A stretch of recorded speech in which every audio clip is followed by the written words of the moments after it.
oscuridad de la noche, un monje solitario camina por la cima de un monte desde el que divisa extrañas luces que lo llenan de asombro. Vaga en busca de respuestas a un fenómeno que no puede entender. ¿Se trataba de un visionario? ¿Alucinaba? ¿Qué veía realmente?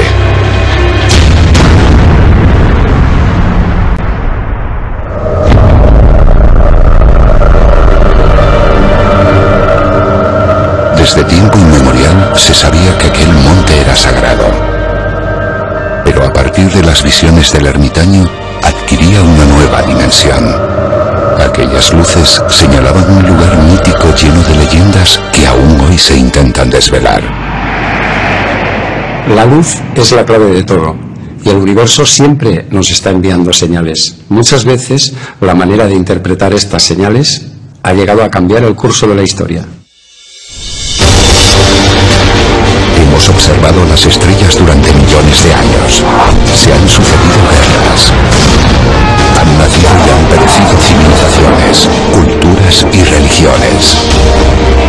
Un mundo cambiante bajo un eterno cielo. Sabios, sacerdotes, astrólogos, alquimistas han intentado descifrar el gran enigma que se oculta bajo las estrellas. Ha llegado el momento de mirar hacia arriba.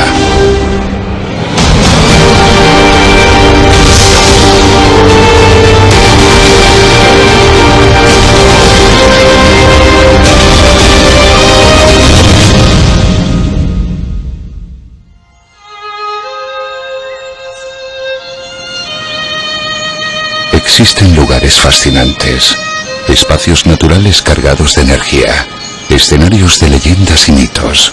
El Monte Libredón es uno de ellos. El Monte Libredón era un lugar sagrado donde se veneraba la naturaleza. El Mont Sacer o Pico Sacro era un lugar especial, repleto de oro.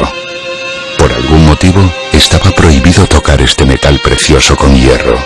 Y tan solo se podía extraer ese bien tan valioso si un rayo golpeaba en el monte, dejándolo a la vista. Ese monte se conocía en primera instancia como Ilicinus, que era un sobrenombre de Júpiter, es decir, el dios del trueno, al que también se le atribuía la regencia del roble, un árbol que era mágico y sagrado para los pobladores de aquellos tiempos. En ese monte se concentraban energías y fenómenos muy especiales, y estaba habitado por la mítica reina Lupa. Un monte, una reina, unas luces, un monje y magia. ¿Hasta dónde llega el poder de una leyenda?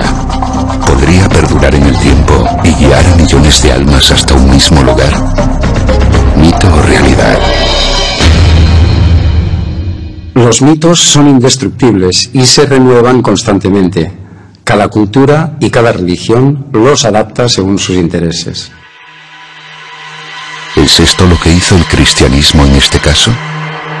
Cuenta la tradición que, a principios del siglo IX, un ermitaño llamado Pelayo vivía en un bosque donde hoy está la ciudad de Santiago de Compostela. Y observó durante varias noches unos resplandores misteriosos sobre un montículo. Intrigados por este fenómeno, se desplazó hasta allí el obispo de la zona acompañado de su séquito, y encontraron un sepulcro de piedra con 3 cuerpos que más tarde serían atribuidos al apóstol Santiago y 2 de sus discípulos. Alertado el rey de este milagro, ordenó construir una capilla en aquel mismo lugar, que creció con el paso de los siglos hasta convertirse en la actual Catedral de Santiago de Compostela. Su construcción se inició en el siglo XI y se convirtió en uno de los grandes centros de peregrinación. ¿Pero se trataba realmente del cuerpo del apóstol? El apóstol Santiago es degollado en Jerusalén bastantes años antes de su supuesto viaje a España. Santiago nunca estuvo en España. No hay la más mínima referencia a la presencia de Santiago, del apóstol Santiago en España hasta muchos siglos después. Es una creación política, es una creación artificial que se superpone, como tantas veces hizo la Iglesia, a ese hecho anterior que en el caso de la religión gallega es el priscilianismo. embargo, desde hace milenios, millones de peregrinos de todo el mundo han recorrido este camino. Cientos de miles de ellos lo recorren en la actualidad cada año. Unos buscan el perdón, otros la cultura, otros su propia transformación personal. Incluso hay quienes lo hacen por deporte. ¿Cómo surge y cuáles son los motivos de esta peregrinación? ¿Podría haber surgido por un primitivo culto al sol? Siglos antes de que surgiera el cristianismo, los pobladores del noroeste de la península dejaron numerosos rastros de sus cultos astrales, sobre todo del culto heliólatra, es decir, del culto al sol. Ver morir al sol cada día, bañándose en el mar con ese rojo tan espectacular para verlo nacer al día siguiente, era algo mágico, fantástico. Un ciclo que se repite todos los días de forma infalible, de manera que asegura la constancia y el orden de la vida sobre la Tierra. Pero esa muerte y renacimiento del sol también evocaba algo más, la vida eterna, nacer y morir constantemente. Y era esta dimensión metafísica o espiritual la que dota la peregrinación de un sentido trascendente. Una iniciación es una muerte y un nacimiento simbólico. Dejo de ser lo que era antes para ser una cosa nueva. Para nacer de nuevo es absolutamente obligatorio morir. Por lo tanto, esa dualidad, en el fondo se parece al mito del laberinto, ¿no? Tengo que llegar al centro, que es la muerte, y tengo que regresar. El camino y la peregrinación es una vía doble, de ir y de regresar. Al ir muero, al regresar renazco. De ahí que se llega a la costa de la muerte, ya hay tantos símbolos de muerte según uno se va acercando a Compostela, al océano, donde uno considere que está el centro del laberinto, ¿no?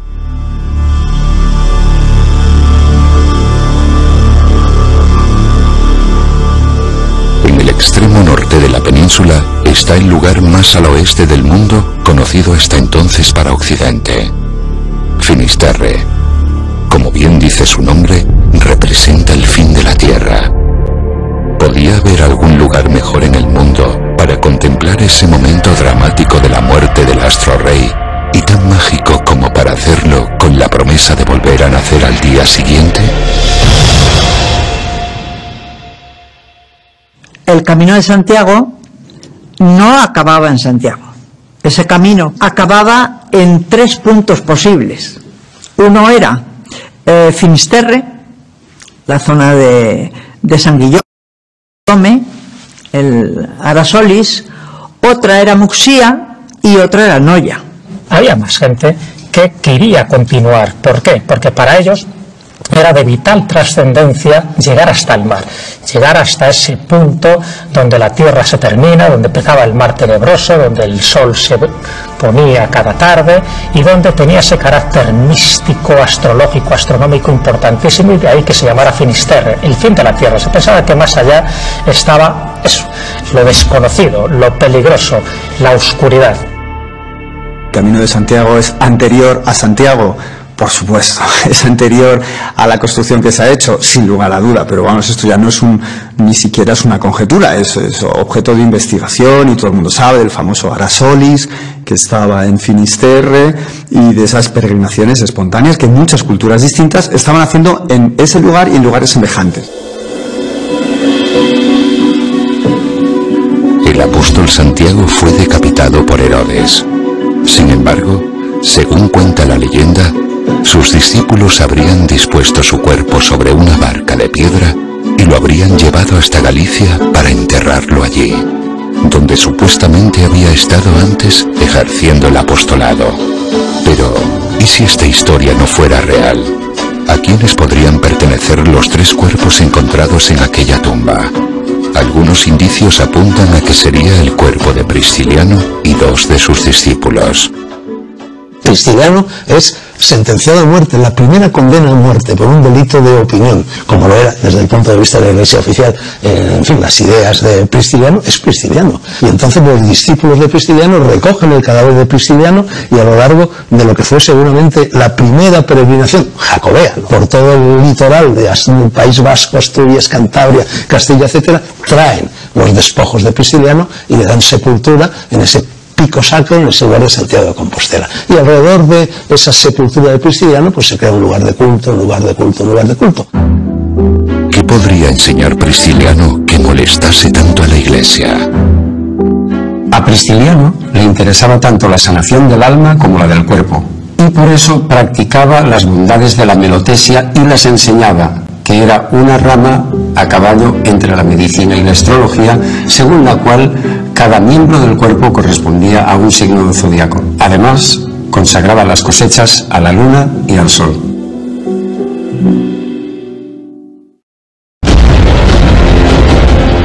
La historia oficial sobre el Camino de Santiago arroja muchas incógnitas.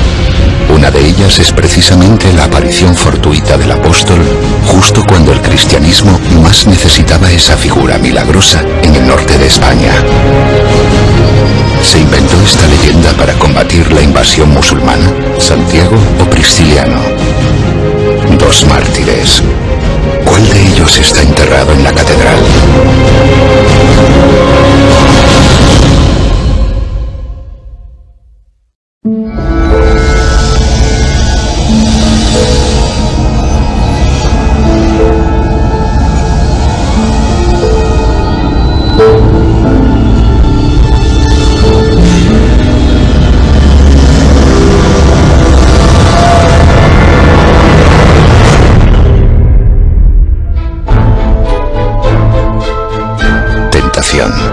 Lujuria, engaño, serpientes que encarnan el mal.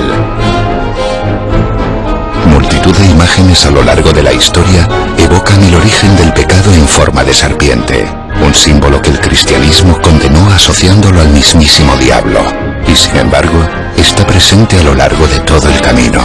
Si el camino de las estrellas es tan antiguo, es normal que a lo largo del camino haya numerosas representaciones de serpientes y dragones.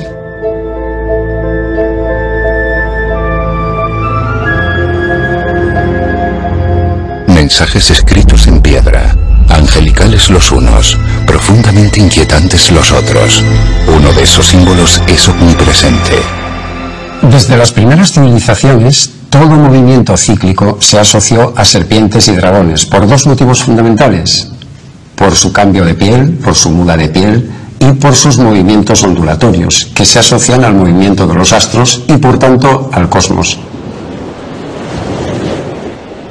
Algunos historiadores han señalado que los oestrinios, antiguos pobladores del noroeste de la península, fueron expulsados por una invasión de serpientes.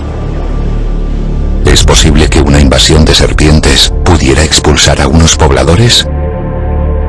¿O sería más correcto decir que fueron desplazados por una tribu con cultos ofiliátricos y solares, como bien testimoniaron las marcas dejadas por ellos? Quizá entendamos mejor qué eran o quiénes eran los saeces si pensamos que en griego significa serpientes.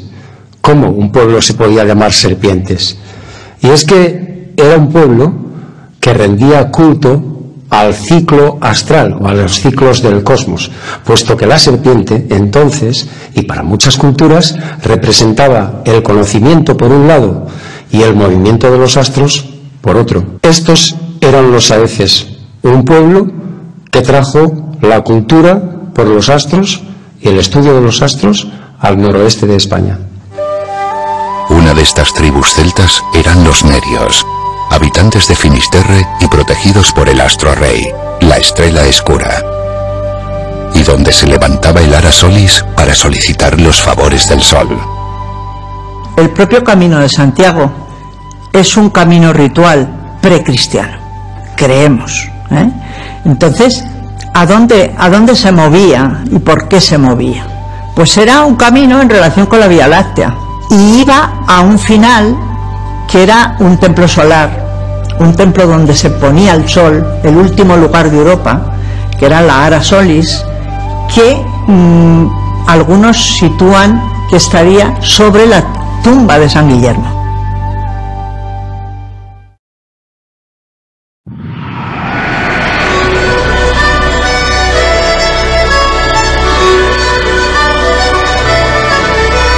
En Lache de Rodas se localiza uno de los más bellos y espectaculares petroglifos del mundo. ¿Eran estas espirales lo que caracterizaba a esos pueblos como serpientes? ¿Era esto en lo que consistía su culto filiátrico? Estos pueblos que antiguamente poblaban Galicia y que trajeron el culto a los astros, dejaron toda la zona llena de petroglifos, de espirales y de señales que en definitiva lo que representa es un estudio y un seguimiento muy cercano del cosmos. Y en primer lugar de las lunaciones, porque observar las lunas y estudiar las lunas, hacer calendarios con las lunas, formaba parte de su cultura. El paradigma de esto lo tenemos en Lache das Rodas, que constituye un bello calendario lunar. El Camino de Santiago tiene una gran cantidad de símbolos relacionados con cultos ancestrales. Esta dimensión metafísica o espiritual dota la peregrinación de un sentido trascendente. Lo que buscan los peregrinos que hacen el Camino de Santiago es lo que explica el sentido más profundo de cualquier camino de peregrinación, el conocerse a sí mismos a través de la gran aventura de la vida, en la cual hay placeres y dolores, alegrías y tristezas, melancolías, dificultades, bandidos, enfermedades, en fin, toda clase de bienes y de males. El mito jacobeo es únicamente ponerle un nombre dentro del ámbito de la cristiandad al viejo camino de las estrellas. El viejo camino de las estrellas es tan viejo que es anterior al ser humano, está en el firmamento, es la Vía Láctea.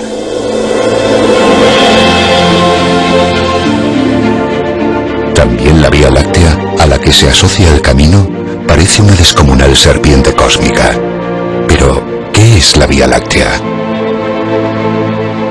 La Vía Láctea es nuestra ciudad cósmica, una gran megalópolis, como hay muchas otras en el universo, hay miles de millones en el universo. De hecho es un conjunto de unos 300.000 millones de estrellas que están distribuidas en una espiral que a su vez está contenida en un disco que a su vez está contenido en un halo esferoidal mucho mayor. Y en el centro de todo el sistema hay un gran agujero negro de 4 millones de masas solares. El camino de las estrellas se asocia a la Vía Láctea, que en numerosas mitologías se representa como ese gran río por el que migran las almas hacia el más allá. Es un bello símil de cómo los peregrinos buscan la salvación de su alma a través de la peregrinación. Cuando miramos al cielo sin contaminación lumínica, en una noche bien oscura y sin luna, la imagen de la Vía Láctea atravesando la bóveda nos aparece verdaderamente espectacular. Pues bien, así es como debían verlas todas las civilizaciones antiguas, todas las culturas. Y esa imagen sobrecogedora es normal, es razonable que inspirase muchos mitos y muchas leyendas. Una peregrinación tiene la finalidad de conectar el alma con planos superiores. El hermetismo ya enseña que es necesario trascender el plano personal para alcanzar una dimensión o un estadio mayor, para conectar con el universo. A lo largo del camino, todo peregrino experimenta una revolución personal. Una experiencia que cambia la percepción del tiempo y del espacio. ¿A qué se debe esta sensación? Las peregrinaciones, al igual que las procesiones y determinadas danzas, tienen la finalidad de conectar el alma con algo superior, con el universo. Es como cumplir un viaje estelar en vida. Por ejemplo, el movimiento giróvago de los derviches, que con sus faldas imitan el movimiento de los astros, igual que ocurre con otras danzas como la muñeira o la sardana. La Vía Láctea.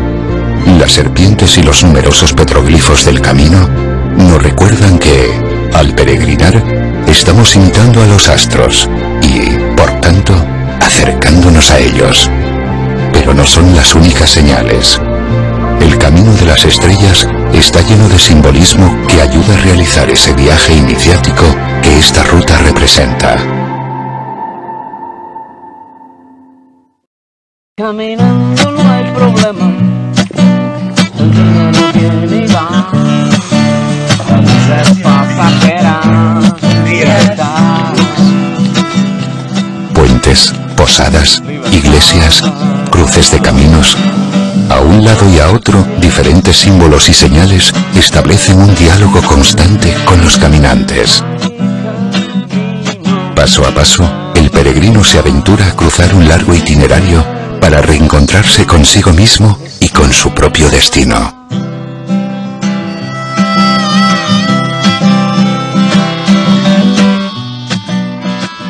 En ello todo es camino. De hecho, una de los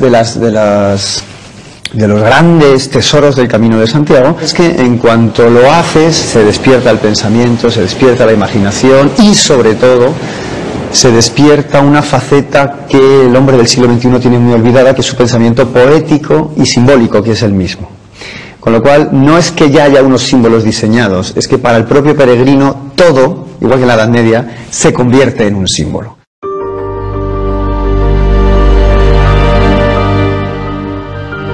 Muchos ven similitudes entre el Camino de Santiago y el juego de la oca. En Murugarren, cerca del Puente de la Reina, una cruz con forma de pata de oca sostiene un Cristo en la iglesia del Crucifijo. Pero, ¿qué significado podrían tener las ocas en esta peregrinación?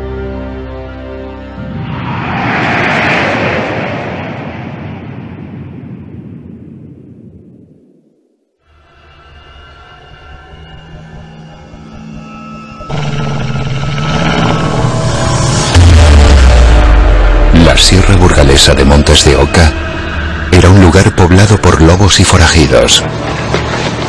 La presencia simbólica de las ocas aseguraría al peregrino poder cumplir su objetivo a pesar de las barreras y dificultades que encontrase, como en el juego de la oca.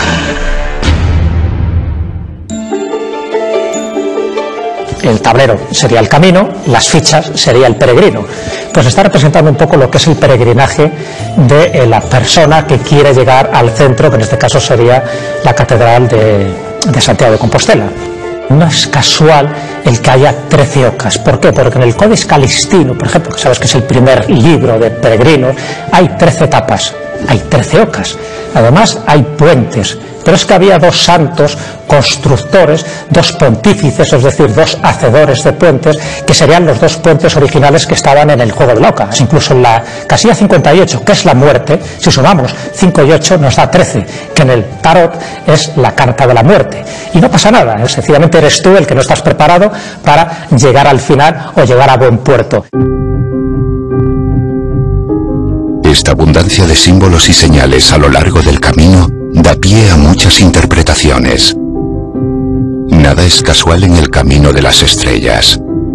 Tantos milenios de vida han dejado una profunda huella, incluso en lugares como Zaragoza, donde, según la tradición, la Virgen María se le apareció a Santiago y le pidió que le construyera una iglesia, la que hoy es la Basílica del Pilar. La Virgen del Pilar tiene un icono fundamental, que está en su nombre, el pilar, la columna. Esta columna debió pertenecer a un edificio romano, probablemente un templo, quizá un palacio, que desconocemos. Además de toda la narración, además del relato, tiene que haber un elemento material. Cuando hay una virgen que se aparece en una cueva, por ejemplo, a un pastor, tiene que estar la cueva, tiene que estar el elemento material. Aquí la Virgen se posa sobre un pilar. El pilar está, el pilar existe, el pilar es un elemento físico que se puede ver y se puede tocar. Por tanto, le da una verosimilitud extraordinaria.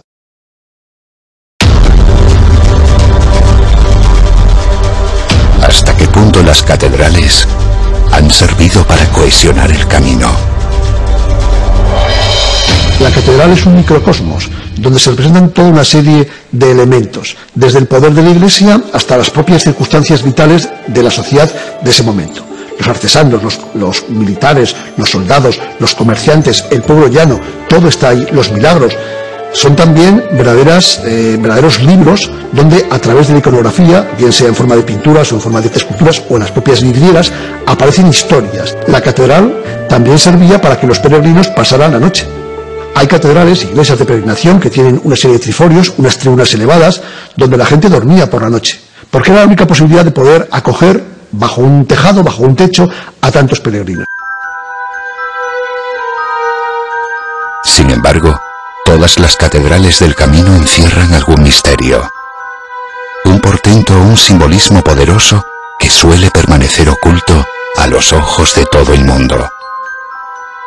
Como ocurre con la Catedral de León. Nosotros vivimos en una ciudad militar, en un tiempo de guerra, y unas murallas muy sólidas, que cuando llegaron los musulmanes no pudieron conquistar ni romper. Y de repente, un rey de León decide romper la muralla y sacar la cabecera completa, es decir, debilitar la estructura defensiva, creando una cabecera, cuando tenía espacio suficiente para poder echar esa misma catedral intramuros, sacarla extramuros. Cuando uno advierte que el árbol de Getsé es uno de los grandes ejes de nuestra catedral y estimas que la catedral al romperse y sacarse quizás se está adecuando a otro plano y tomas lo que es la cábala, el árbol de la vida, adviertes que efectivamente para hacer coincidir los puntos de cada una de las éfiras tienes que romper la muralla y sacar esa cabecera fuera. Vidrieras y rosetones son uno de los elementos de mayor belleza e inspiración en la arquitectura de la Edad Media, como en la Catedral de León. Pero ¿cuál es el significado de estas místicas obras de arte? La catedral además tiene un espacio espiritualmente muy potente. Es un lugar que tiene una fuerza extraordinaria a través de la luz que generan esas vidrieras. Unas vidrieras cuyos colores te llevan a reflexionar, te llevan a casi trascender con esas tonalidades. Y dentro de ellas destaca una vidriera en concreto que es la llamada vidriera de la cacería. ¿Qué es lo que aparece en esa vidriera? Lo que aparece son escenas vinculadas con la cacería, escenas de vida cotidiana.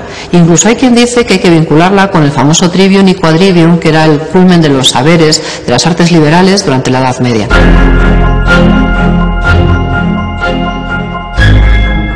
Otras veces encontramos elementos que parecen estar fuera de lugar o incluso del tiempo. En la Basílica de San Isidoro de León aparecen todos los signos del zodíaco en una franja esculpida en piedra, en la Puerta del Cordero. Pero la imagen de Capricornio no está. En su lugar se representa a Mitra. Tenemos un zodiaco extrañísimo en la portada, con elementos alusivos probablemente a cultos mitraicos. Tienes un zodiaco en el interior. Tienes elementos que hablan de cada una de las, un calendario, de cada una de las distintas fases del año. ¿Cómo pudo haberse colado este elemento iconográfico en un lugar tan señalado? Precisamente junto a lo que se ha dado en llamar la Capilla Sixtina del Románico.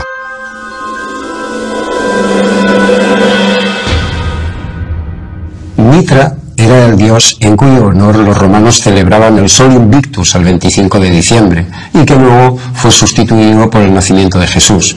En torno a esas fechas es cuando el Sol entra en el signo de Capricornio.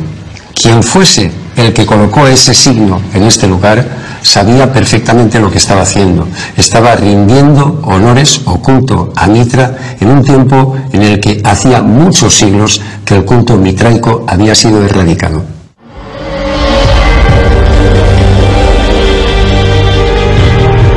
El románico adorna todo el camino, tachonado de iglesias que invitan al recogimiento. No es necesario entender todas las figuras escultóricas que acompañan al peregrino. La piedra habla por sí sola. La construcción de un edificio en el siglo XII es realmente un viaje. Es un viaje a través de las técnicas, a través de los procesos constructivos, del ingenio, porque hay que resolver problemas y hay que ver cómo se resuelven, ¿no?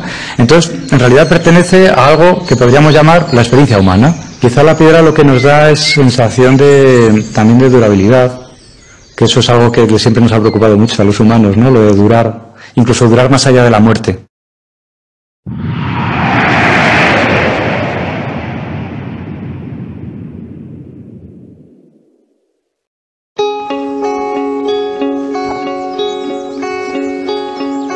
Entre Entre tanta elevación espiritual, destaca una de tipo orográfico.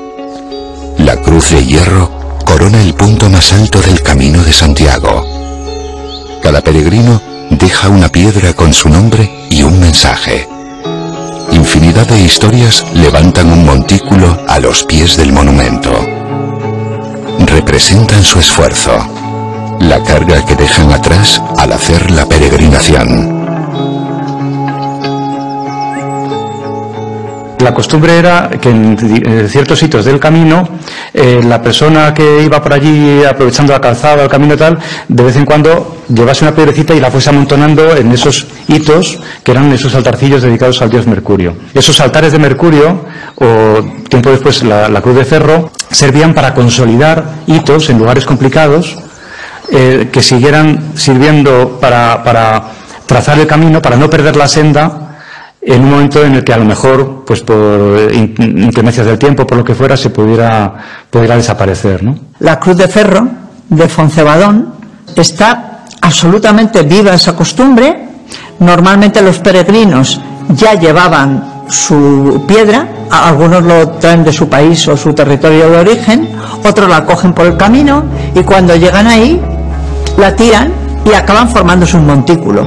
Bueno, eso que parece que tiene que ver con un rito cristiano, realmente tiene que ver, como prácticamente todo, con tradiciones paganas anteriores. Eso es lo que se hacía con respecto al dios Hermes y posteriormente con respecto al dios Mercurio, protectores en los caminos.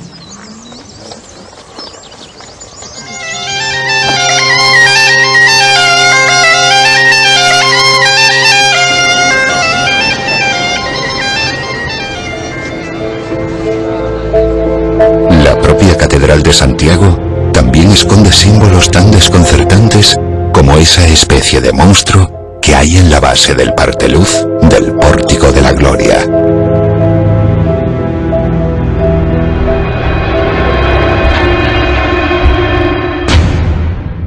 Es un personaje barbado, de características físicas muy determinadas, parece mesopotámico, que está con los brazos abiertos sujetando a dos leones con las fauces que parece que van a devorar al peregrino. Ese elemento bebe de el libro más antiguo jamás escrito por el ser humano, que es un texto babilónico llamado la Epopeya de Gilgamesh.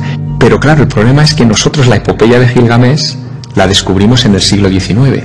Hasta el XIX no supimos que el cuento de Gilgamesh, la Epopeya de Gilgamesh, incluye elementos como, por ejemplo, la destrucción de la tierra por un diluvio y la salvación de un animal de cada especie en un barco, en un arca, que aparece ya en ese texto que antecede 1000 años por lo menos al texto del Antiguo Testamento. Y está en Santiago.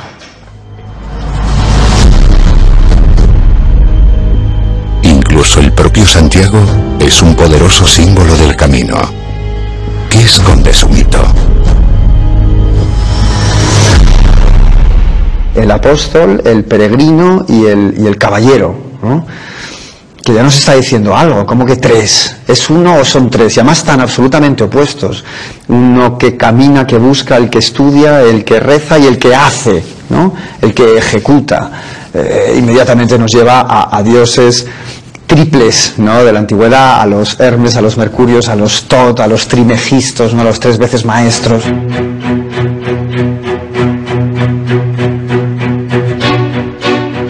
Santiago el Mayor, apóstol y peregrino. Una imagen donde aparece a lomos de un caballo blanco, blandiendo una espada y pisando a los infieles, nos indica que también fue un guerrero. Santiago es el santo que se aparece también en las batallas a los cristianos, fundamentalmente a castellanos y leoneses en las batallas. Santiago está presente en la batalla de Clavijo, que por cierto es una batalla inventada que nunca existió. Lo que dice la leyenda es que el rey en campaña contra los musulmanes, porque está en contra del famoso tributo de las 100 doncellas, tiene una visión, un sueño en el cual ve que el apóstol Santiago se aparece ante sus tropas y les guía a la victoria frente a los musulmanes. Por tanto, la aparición de Santiago matando moros, la aparición de Santiago ayudando como caballero cristiano a las huestes cristianas en las batallas con los musulmanes es una figura muy importante. Y además es un elemento de referencia porque así se ratificaba que Dios, a través de Santiago, a través de uno de los suyos, estaba con los cristianos, ayudaba a los cristianos.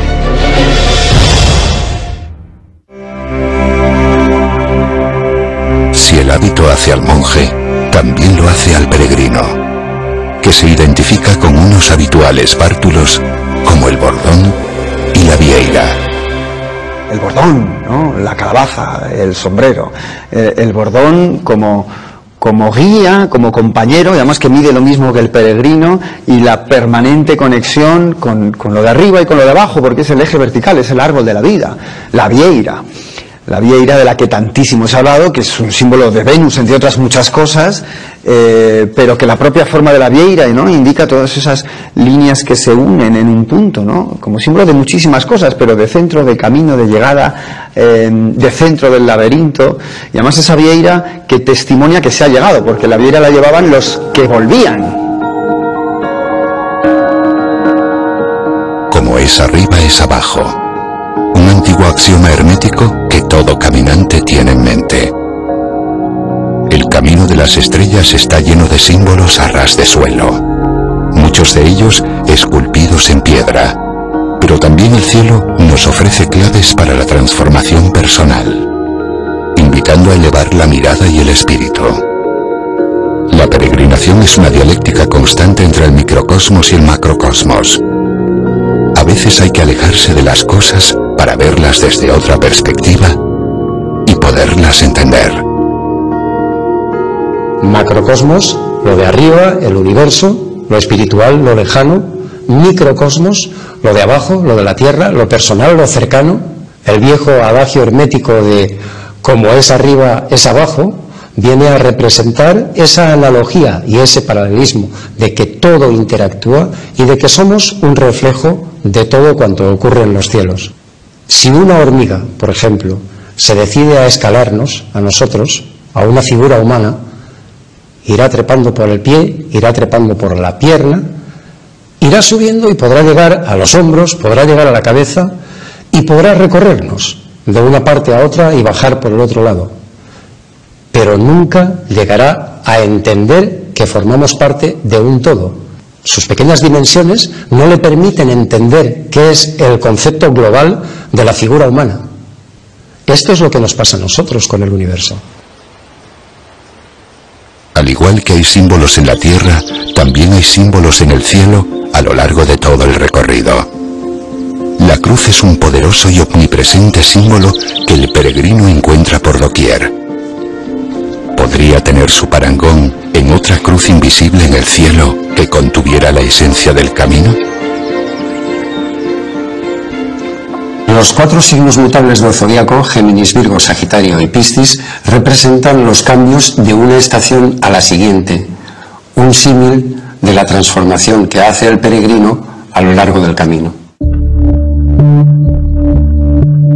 El camino es un cruce de culturas y creencias. En él, junto a la cruz, es fácil encontrar zodiacos y calendarios agrícolas con los meses derivados del zodiaco. Una vez más, lo pagano y lo cristiano se funden inevitablemente. ¿Pero qué representan en concreto estos 4 signos zodiacales? Físicamente, el camino se enmarca entre el eje Géminis-Sagitario. Al empezar, tiene 2 entradas el camino francés típico, Jaca y Roncesvalles, al igual que la dualidad de Géminis que se representa con Pollux y Castor. No es casualidad que Santiago fuera conocido como Bonaerges, hijo del trueno, clara alusión a Júpiter, dios del trueno y regente de Sagitario. Empieza el camino, por tanto, en Géminis y termina en Sagitario.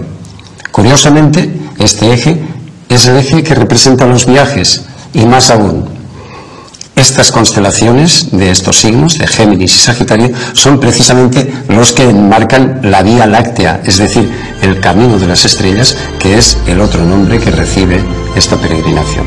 ¿Casualidad ¿O será la forma que tiene el cielo de enviar sus mensajes para quien los quiera entender?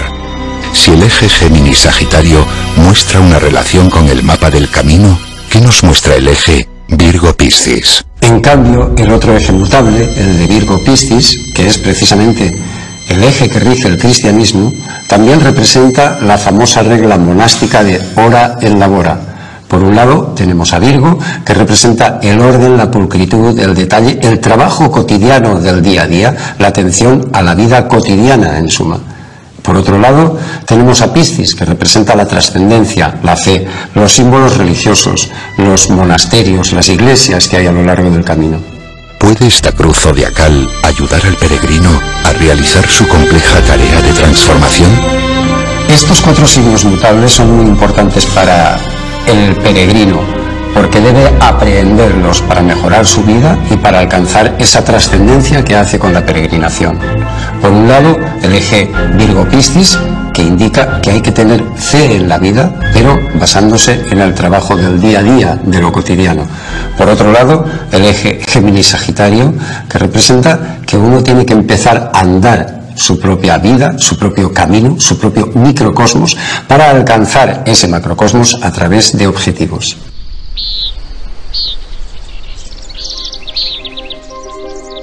Al llegar a la Costa da Morte, el caminante asiste a un fantástico escenario. El sonido del rompiente de las olas en los acantilados acompaña la muerte del sol, que se hunde en el mar cada día con ese característico color rojizo, como si estuviera herido de muerte.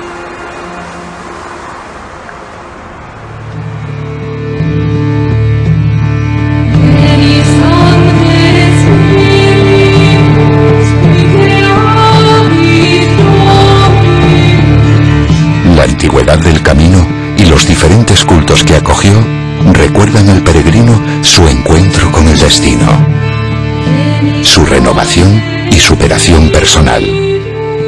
Todo tiene un inicio y un fin. Multitud de símbolos y señales recuerdan la peculiaridad de este itinerario. Millones de peregrinos andan un mismo camino físico cuya transformación espiritual es diferente para cada uno de ellos.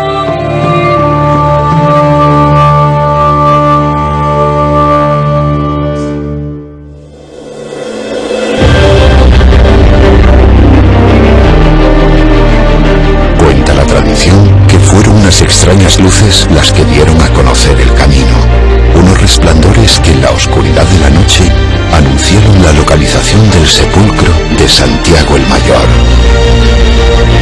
Mucho antes que Santiago, otro mártir, Prisciliano, predicó por estas tierras una religión basada en el culto a la naturaleza y a los astros.